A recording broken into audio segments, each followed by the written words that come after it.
Okay, thank you very much. I have a lot to cover, so I'm going to dive into this right away. Okay, so there's quite a few basic principles in medical mycology. The first one, of course, is what I call think fungus, and this whole afternoon will be spent on that, meaning that we have to have a low index of suspicion for an invasive fungal infection, and we should always consider the possibility of a fungal infection. Number two is to know your tests, and I will go through some of them. I know that Lily has already covered quite a few of these tests, but I put in parentheses this thing about using the sophisticated investigation early because, at least in a tertiary hospital like ours with a lot of immunocompromised patients, this is one of the standard teaching points that people like to make. Number three, of course, is befriend the microbiologists. I think they're very, very important. They are in a different room, but we should still befriend them. Number four is to treat early, and I'll give you some examples afterwards. But even though we are treating early, we should always follow the rules of antimicrobial therapy. So I think most people here are infectious disease physicians. So I'll sound like I'm belaboring the point, but there are some of these good old rules that we sometimes forget in the hustle and bustle of daily life. I'll go through the drugs carefully, and I think we need to know our drugs, in particular drug-drug interactions, as well as some PKPD principles. And I think we should follow the guidelines if available. And finally, I want to make a small point about just being a good physician because it's basic to the practice of medicine. Now, there are some rules of antimicrobial therapy because at the end of the day, when we say we want to treat patients, we are going to start antibiotics, and these are already very old rules, but I think you all know all of them. Always try to get an accurate microbiological diagnosis first. So you must stress this point. It takes a lot of work hospital-wide. For example, you may want to work with the emergency department so that blood cultures are drawn before antibiotics are started, etc., etc. Educate physicians all across the hospital. Number two, of course, decide if you have time, and there always will be. I'll go through some data. Interpret microbiological results carefully and judiciously. I think judiciously is more important than carefully. We'll talk about what's the role of Candida if you see it in a respiratory culture. And then, of course, consider the host factor when selecting antimicrobial agents. You might need to use TDM. And basically, we want everyone to be judicious with the use of antibiotics. Okay, think fungus. So we start with this patient of mine. He's 57 years old. He's just had a heart transplant. He's had a bout of CMV. He's actually better, and he's very well. He's raring to go back to work. But as he's about to leave a clinic, he said, "Your clinic," he tells you, "I've got a bit of pain here." Well, he's already taken some time, and I have 18 patients in my clinic, but then it can't be helped, right? When they bring a new symptom at the clinic visit, you have to address it. So I did a chest X-ray, and you can actually see this thing there. So the obvious next step, like I said, in any compromised host is to do the sophisticated investigation early. So get a CT scan done, and we see these nodular lesions. And of course, on TTNA, this was Aspergillus. So I think here the point I want to make is that there is, nowadays, it is recognized that there is this association between a preceding CMV infection and invasive aspergillosis. And this is a very early paper, long time ago, on how frequently IFI developed in people who had previous CMV infection, but this was in a liver transplant subpopulation. And no matter how they slice and dice the data, I must say that they were assisted by a very good statistician, whether they looked at the D plus R minus, or whether they looked at all CMV infections, or whether they limited it to viremia or disease. all the appropriate subsets were associated with a higher risk of invasive aspergillosis. And a meta-analysis has been done, and indeed this association has been borne out. And very interestingly, even outside of an obviously compromised population, people have noticed this. I think one of the earlier speakers mentioned that nowadays we recognize ICU stay as a risk factor for invasive aspergillosis, and I think we'll be talking about it off and on at this conference. So here in Tainan, they were able also to establish a link between CMV and aspergillosis. So this is the fungus after virus syndrome, or fungus after virus phenomenon, which, like I said, has been recognized for a long time, but maybe it is now hitting prime time after Kappa. Okay, number two is to know the test. And here I think we have to go back to basics and talk about the principles of specimen collection. I mean, there are very good microbiologists here, like Dr. Richardson and Dr. Chakrabarti. And this is from an old but very important textbook of medicine. The specimen should be representative of the process. Always give an adequate quantity to the lab. Pay scrupulous attention to avoiding contamination. Forward the specimen promptly to the lab. And then, of course, always take specimens before starting antibiotics. Okay, this is a very important thing. Send in adequate quantities. But the main thing is that the specimen must be representative of the process. So just now we had chest pain. Now we've got someone with a headache, also a heart transplant patient, who came to us 3 to 6, with a headache. And when you took a careful history, he will describe to you how the pain radiates. It's from the eye, it goes up to the head. He had no neurological deficits, but because of headache, of course, people do a CT brain, and there's no intracranial bleed. But if you look carefully at this CT, you will see that this lateral recess of the sphenoid sinus on the left is full of gunk. So how to diagnose sinusitis, fungal or otherwise? The first and most important thing is that a nasal swab is, of course, the wrong test, right? That's the correct test to do, and unfortunately it is invasive, so you have to engage the ENT surgeon, and this was what was done in this case. This was an FESS procedure, and very interestingly, the Vidian nerve was actually exposed. So now the other thing I wanted to show is that if you forward the specimen promptly to the lab and you befriend the microbiologist and you tell them to expect this specimen, they will respond in kind and give you a result very quickly. So this operation was done at 10:48 in the morning on this 9th of June. So this is a very recent case, and actually it appeared in the computer by 2 o'clock. But of course we knew it much faster because we had already told the lab, and it takes time for the computer things to appear, but I think we knew the result by lunchtime.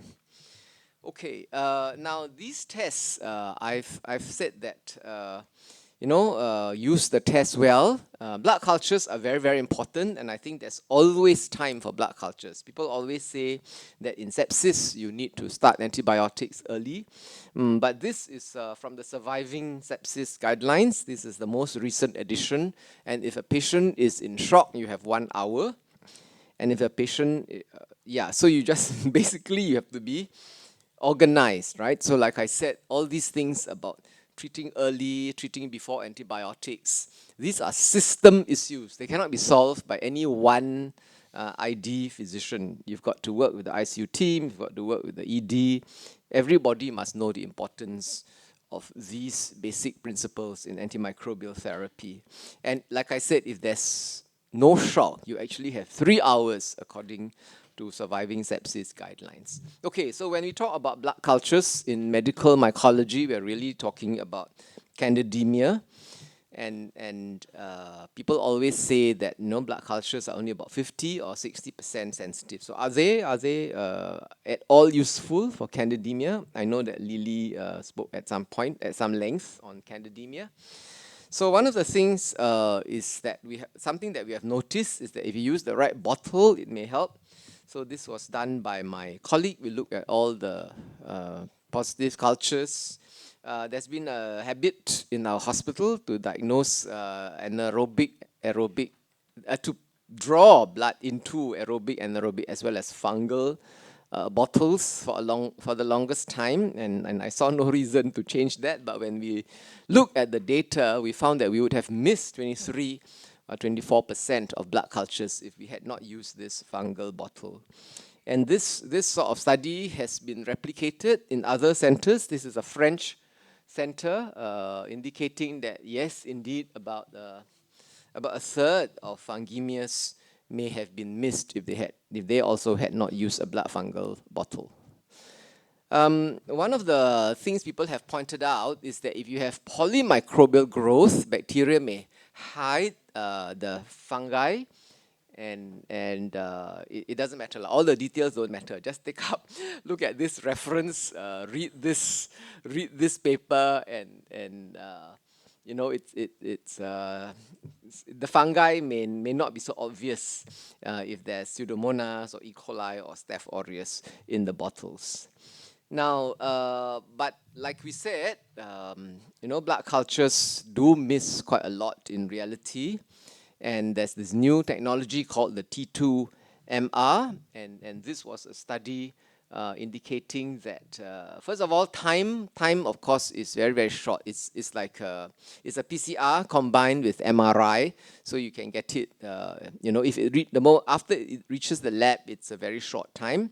But the more important thing in this paper is that actually you miss a lot if you don't use the T2 Candida, T2MR. Now, what's the problem? The problem is that they don't tell you what the species is. They just group into these categories. So it could either come out as the Albicans tropicalis category, or the Paracillosis category, or the Glabrata cruzi category. And if you want to buy, maybe you wait a little bit because they're updating their systems, and they're going to have an Oris category as well. Okay, so what about how official is it? Can you use T2 Candida in a publication? Court of law and all that. Well, EORTC MSG does say that if T2 Candida is positive, there's candidemia. Okay, so you can accept that. Right, now how to interpret the result? Now you sent it to the lab gives you a report. First of all, I think if you should not treat Candida from a respiratory sample. A few years ago at MMTN, I spent half an hour, a whole lecture on this. So we don't have time for that. But it starts from this paper many years ago at the Massachusetts General Hospital, where this physician cultured sputum from many people on antibiotics, healthy medical students, and all that. And they found that even healthy medical students will yield Candida in their sputum cultures. And to cut the long story short, someone has actually done an RCT, annular fungin versus do nothing, in people who grow Candida out of their ETTs in the ICU. And as you can see, there are no differences. No matter what outcome you take, whether it's length of stay or 28-day mortality. Okay, for compromised hosts, it's important to do the sophisticated investigation early, and basically, it's about doing bronchoscopy and BAL ASAP, based on the principle that the early bird catches the worm.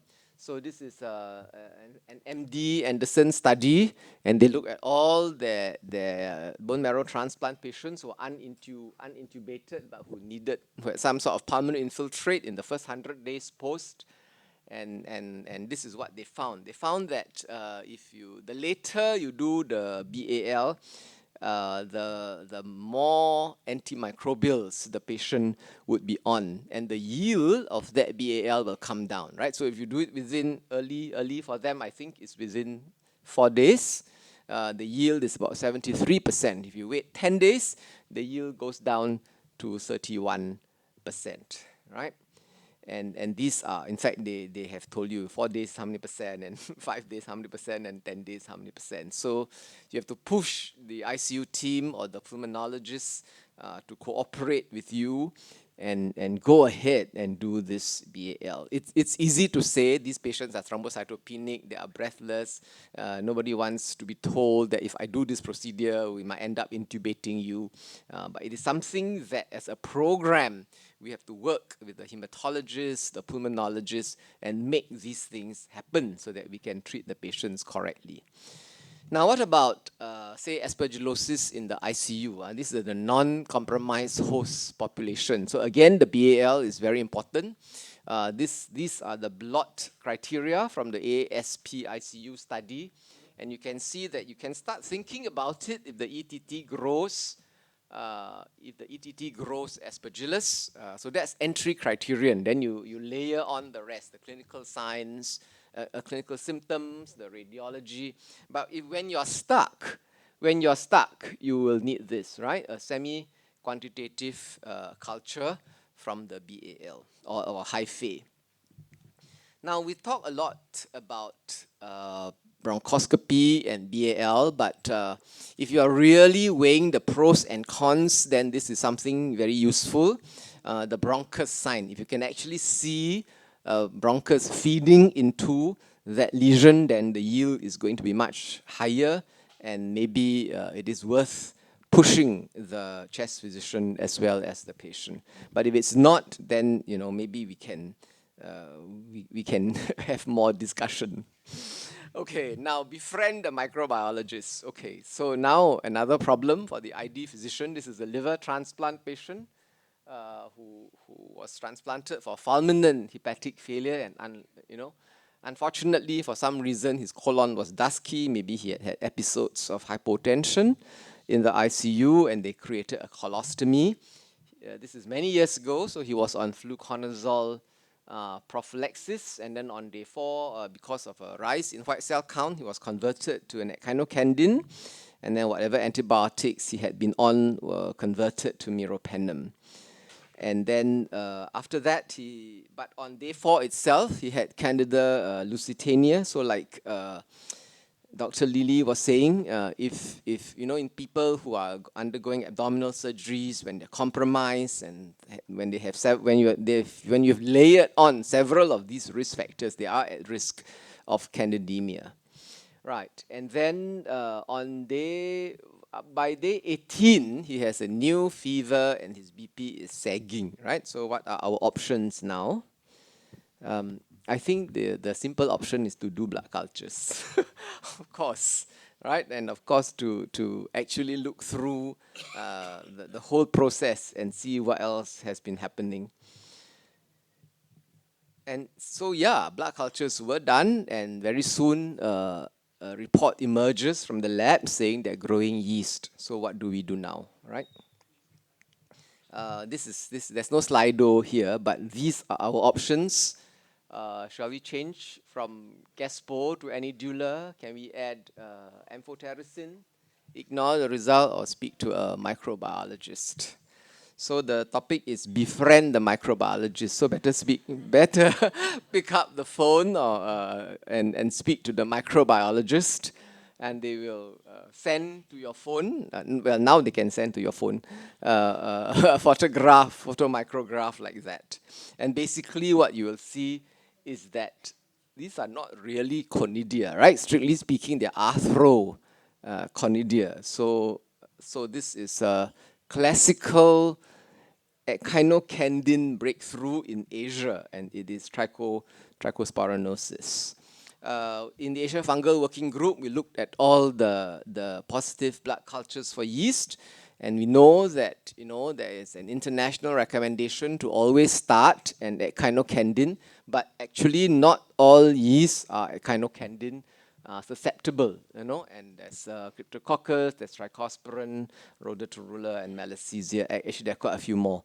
But this sort of thing is very important. You shouldn't just reach for a fungin and kind of candid when you hear that there's yeast, it's worthwhile talking to the lab and reviewing the patient profile. Right, the next one is to treat early, and like I said, follow the basic rules. Okay, so now we come to candidemia. I'll just spend a bit of time on candidemia. This sort of data, very well established. Mortality really rises as time elapses after the blood culture that's going to be positive was taken. And actually, you are right. Even without shock, you have about 3 hours and you've got to get the treatment in. Okay, so it appears that you cannot wait, right, till blood cultures flag positive. So what can we do? So there are many studies of this ilk. I'll just show you one. This is a caspofungin versus placebo in a prophylaxis preemptive setting. So these authors, they dug up some criteria. These are from the Ostrowski-Zeitner criteria. And they said that if the patient fulfilled any of these, all of these, then they would be randomized, right, to a caspofungin arm and a placebo arm. But basically, they were not able to show a survival advantage. And there's a microfungin equivalent, an almost similar study, leading to this sort of conclusion, right, that there is no real role for either prophylaxis or preemptive therapy for candidemia in the ICU. So we are stuck, right? What can we do? Because we need to be early, and yet all these studies do not support us. So, I was in Korea recently, and they were talking about shamans. So we have in some way to be a predictor. Well, how to be a predictor? Many tools to help you. Actually, these are the rules. And actually, there are so many rules that have been published. I took this from a UPenn website, and you can choose to follow any of these, and they may be a useful guide. But one of the simplest is this Candida score or the Lyon score. Very easy: abdominal surgery, severe sepsis, TPN, and Candida colonization. So it's something that I use on a daily basis. And the higher the score, of course, the higher the risk. So you can take for yourself a cutoff that you want and practice it regularly. Now, the problem, of course, is that the Lyon score appears too simple, right? Quite a few patients in the ICU have had abdominal surgery, have got severe sepsis, and are on TPN. So the Australians found that the PPVs are actually very, very low. It's 5.3%, depending on all these various clinical prediction rules. But you can add colonization and you can improve the sensitivity of the prediction rule. These are Chinese authors. They found that you can tweak the criteria a bit. If you use this sepsis 3.0 definition, you can also increase the sensitivity, PPV. And here there's a more strict definition of septic shock. Must have serum lactate above a certain level, need for vasopressors. Actually, if you go and look at the original Lyon study, and not only have I looked at it, I've asked some of my colleagues now in the audience to read it again and again and again, and we cannot find the definition of severe sepsis in that Lyon paper. So here somebody has tried to define it for us. So to me, candidemia is really very difficult because we know we have to treat early. Most of the papers that you read will talk about early empiric therapy. People, they dare not talk about preemptive therapy anymore because of all those negative caspofungin and microfungin studies. You have to understand the patient carefully. What are the risk factors that he has? Like Lily said, people with anastomotic leaks and all that are at highest risk. But please take the blood cultures before the antimicrobials. A good percentage will still be positive. Okay, now drugs, right? Okay, echinocandins, the darling of the market, darling of the ID physician and the ICU physician. So love is forever, but echinocandins are not forever. So like I said, we already had a trichosporin breakthrough. These are papers describing how paracillosis and Guillemondii can also break through an echinocandin. And that's because we don't have time to go through that, but the paracillosis in particular has this mutation that will render them naturally and intrinsically having a slightly higher MIC to echinocandin. It doesn't mean an echinocandin will not work, but if there are added risk factors like all these people who have failed an HSCT, who remain persistently neutropenic, there is a great chance that a breakthrough is going to happen. Okay, and yeah, this is a Japanese paper indicating that you do get trichosporin breaking through an echinocandin therapy. Okay, another thing about all the drugs is that you would have to be familiar with drug interactions. So this is a series of patients on ALL. They all get vincristine, right? Who have leg weakness, and we all know vincristine can cause a peripheral neuropathy. But actually, what is also very important is the vincristine azole interaction, because when you add on azoles, then the vincristine half-life will go up. And so here you find that in this paper, Vori looks bad because, well, I suppose it is a very potent inhibitor of the enzyme that metabolizes vincristine, and there are more people on that combination who will end up with peripheral neuropathy and its complications. So voriconazole is another drug that we ID physicians use a lot, but we really have to be careful regarding drug interactions. And actually, for example, these mTOR inhibitors are becoming increasingly used in transplantation, frequently used to spare the nephrotoxic effects of tacrolimus and cyclosporin. But if your patient is on sirolimus, for example, it's openly contraindicated, but even for everolimus, the newer version, is actually not recommended. Okay, in this part of the world, especially in HIV patients, we can have multiple opportunistic infections. So treating people who have both, who have concomitant cryptococcosis and TB can be very tricky. And the issue here, of course, is how to do the maintenance phase of cryptococcus when you have to give rifampicin as well, right? So this was a series where they found that when they all in patients who are on rifampicin, fluconazole, AUC, and all that were actually much lower than in people who were not on rifampicin. For Vori and POSA, we have therapeutic drug monitoring, and it's very important to employ it, on a regular basis, faithfully in everybody on voriconazole.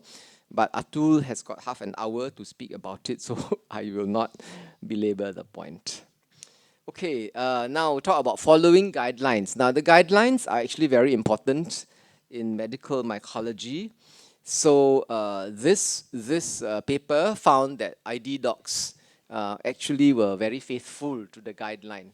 So, for example, the likelihood of performing an LP when indicated was much higher if there had been an ID consult versus no ID consult, right? So this is a very important aspect of cryptococcal management. And actually, if you follow the book, it can improve the likelihood of your patient surviving. And this has been shown for cryptococcosis. It's also been shown for candidemia. Yeah, similarly, if you follow the guidelines when you manage candidemia, you can lower mortality. Now, how well are we managing candidemia, right? So the ECMM came up with this equal score, and you can look at that. Like I said, there must always be a blood culture. The blood culture has to be identified to species level.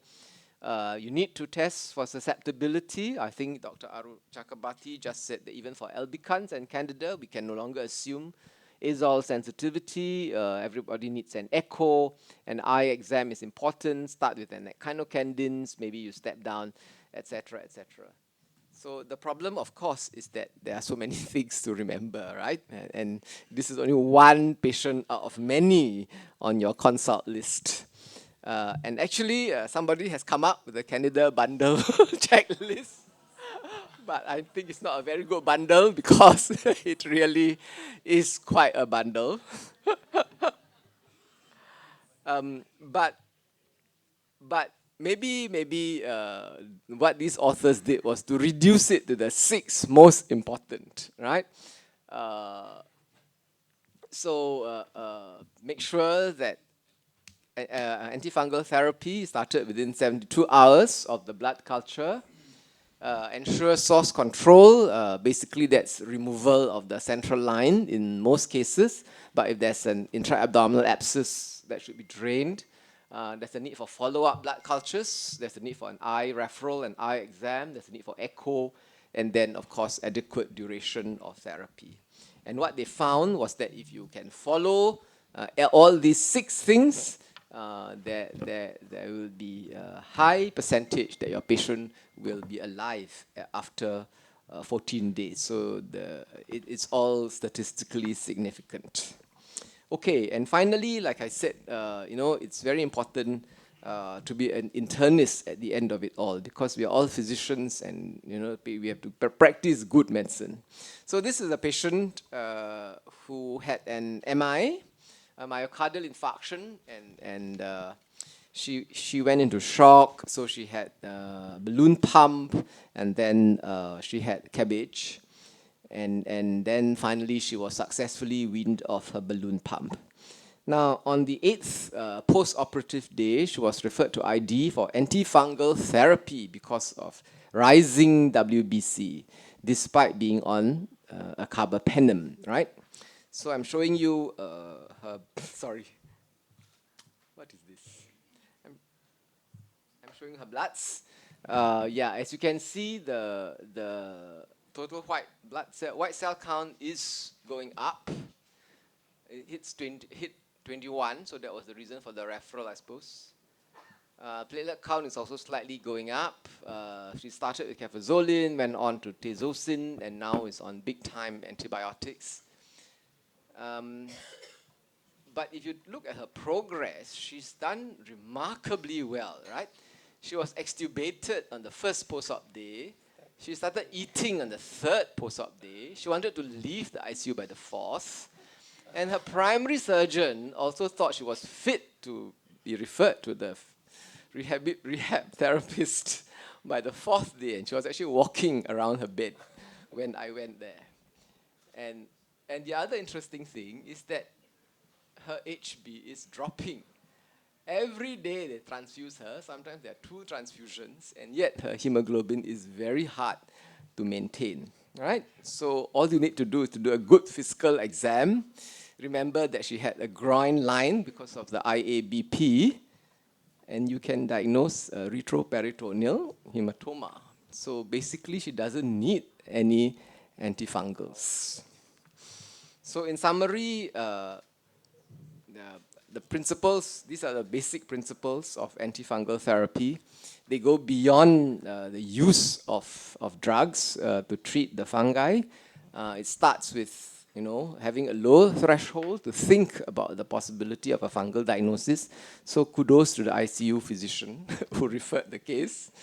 But as usual, as in all branches of medicine, it is good to be a good physician, take history, physical exam, and you might just end up not only being an antifungal expert, but an antifungal steward.